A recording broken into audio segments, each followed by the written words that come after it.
की आम्ही हिंदू धर्माला मानतच नाही, सांगून टाका।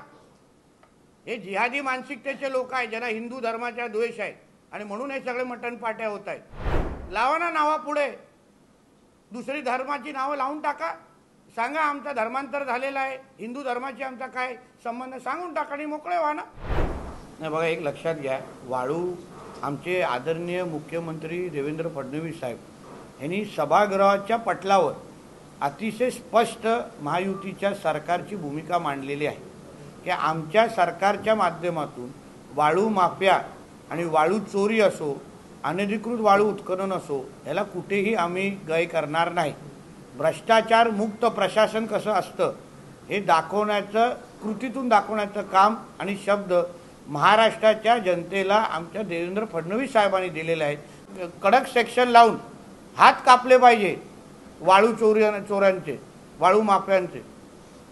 तशा पद्धतीचे कारवाई आता पुढे दिसेल तुम्हाला।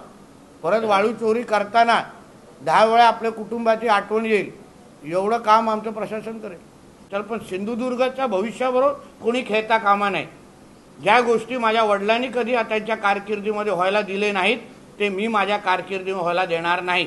1988चा आदेशाचा आधार घेत कल्याण डोंबिवली महानगरपालिकेने मांस विक्री याला बंदी केली आहे। यामुळे वातावरण तापले। शरद पवार गटाचे आमदार जितेंद्र आव्हाड ठाम आहेत, मी केडीएमचे बाहेर मटन पार्टी करणार। बघा, आज 15 ऑगस्ट स्वातंत्र्य दिवस आहे, आज शुभ दिवस आहे, पण त्याचबरोबर हिंदू धर्माच्या दृष्टिकोनातून पण आज फार महत्त्वाचा दिवस आहे, जिथे आपण मटन, मांस, मच्छी खात नाही। हिंदू धर्माच्या दृष्टिकोन जे आज मटन पार्टी आणि या सगळ्या गोष्टी करते हिंदू द्वेषित आहेत ना, हिंदू धर्माला द्वेष करणारे आहेत, ज्यांना कधी महाकुंभमध्ये पण जेणेकरून प्रश्नचिन्ह निर्माण केला। आज जे कर, आज फक्त स्वातंत्र्य दिवस हा पवित्र दिवस आहे, पण आज गोकुलाष्टमीच्या दृष्टिकोनातून पण आज महत्त्वाचा दिवस आहे। आणि मग हिंदू धर्माच्या दृष्टिकोनातून अगर एवढा महत्त्वाचा दिवस असेल तरी तुम्हाला प्रॉन्स खायचे आहे, तरी तुम्हाला मटण खायचं आहे, मटण पार्टी खायचं आहे, म्हणजे तुम्हाला हिंदू धर्मावरच द्वेष आहे। मग स्वतःला हिंदू कशाला म्हणून दाखवता? लावा ना नावापुढे दुसरी धर्माची नावं लावून टाका, सांगा आमचा धर्मांतर झालेला आहे, हिंदू धर्माची आमचा काय संबंध, सांगून टाका आणि मोकळे व्हा ना। एवढीच हिंमत असेल तर मग स्वतःला हिंदू कशाला म्हणतात?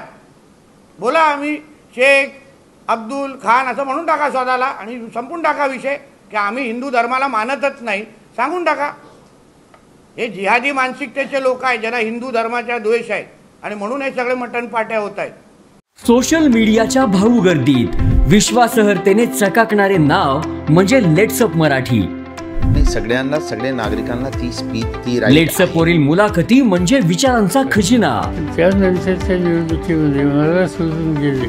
बातम्या केवळ वस्तुस्थिती सांगणाऱ्या, न प्रोपगंडा, फक्त जनतेचा अजेंडा। क्योंकि आने वाला कल जाने वाला है, जाने वाला कल आने वाला है। राजकारण, मनोरंजन असो की क्रीडा क्षेत्र, महाराष्ट्राची स्पंदने संवेदनशीलतेने टिपणारे माध्यम म्हणजे लेट्सअप मराठी। जगासोबत एक पाऊल पुढे राहण्यासाठी लेट्सअपचे ॲप, सोशल मीडिया आणि वेबसाईट सोबत कनेक्टेड रहा।